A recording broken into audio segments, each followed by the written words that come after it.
బయలు రాజేంద్ర రమ్మన ఆశీర్వాదకి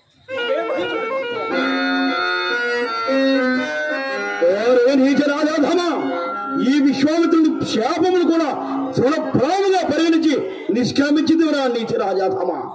స్వర్గమర్చ పాదాలమ్ముల నీవు ఎందు దాగినను మరి శాపము కారాభిన భయంకర జ్వాలయే నిన్ను హతమార్చక మానదు. నీ వశిష్ఠుని ఆశీర్వచనము అంత ప్రభావమా? నీ బ్రతుకు నిత్యమా? విశ్వామిత్ర మహర్షి తథాస్తు. మరణ ఏదో ప్రళయము సంభవించినది. సరైన సమయం కేదించింది నారద. భూకంపంలో రేణువు ఇప్పుడు అభాగ్యదేవి ఆ దౌర్భాగ్యుల యయాతి ముందు అభివాదం నప్పింపవలసిన సభ్యత బ్రహ్మ మానస పుత్రులైన నీవైనా గ్రహించితివి కానీ ఆ నికృష్టులకు ఆ మాత్రము పాపభీతి లేకపోయే కదా. కాదా మరి అపరబ్రహ్మలు ఆదర్శ ఋషుకుంగములు అమోఘ తపశక్తి ప్రభావాలు పైగా విశ్వామిత్ర మహర్షులు మేము సామాన్యముగా నుంచి యోనక పరుచుడియేనా? మీ మహత్యము లోకమెరిగినదా? మీ మెరుగమా? గ్రహింపక కాదు అతని గర్వాంధమై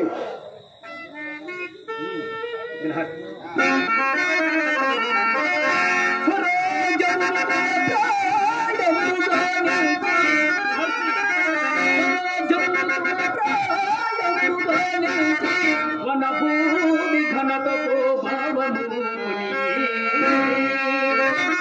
జ్ఞానదారం సమాధ్యానేక విధులా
గ్రహింపగనా గర్వాంధకారం అది.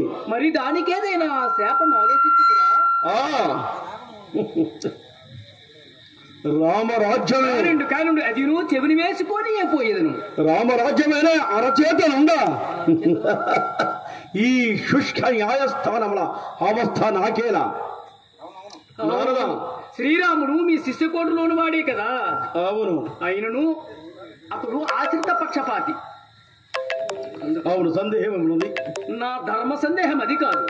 యయాతి రామభక్తుడు కదా, తన భక్తులనే పరిమార్చు అయినను మహర్షి నాకు ఒక చిన్న సందేహం కలుగుతుంది.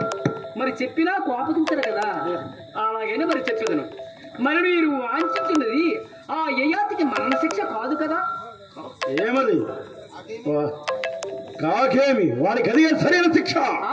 ఒకవేళ దుష్ట శిక్షణ కన్నా భక్త సంరక్షణము పరమాత్ముష్టమనే భావము ఆ శ్రీరామచంద్రుడికి కలిగి నీ శ్రీరామచంద్రుడు కలిగి ఒకవేళ నిన్నే సమాధానపరిచిన అట్లా యా జోల పాటలు విని నిద్రించటకు నేను పసికూరను కాను నారదా. ఏది ఏమైనాను ఆ యయాతి పేరు చెప్పకనేనే అతని శిక్షకు శ్రీరామును ఒప్పించను. అది సత్యము ధ్రువము. నారదా సరైన సమయం ఇచ్చేసి సదుపదేశము సంగతి ఇది. సరే ఏమైనది అందమంతయు ముందే ఉన్నది, ఆలసింపు కాబట్టి దిగ్విజయముగా తిరిగి రమ్ము. సరే నేను పోయి వచ్చదా, నీ రమ్ము తీర్చుకోలేదు నారదా. నేను పోయి వచ్చదా.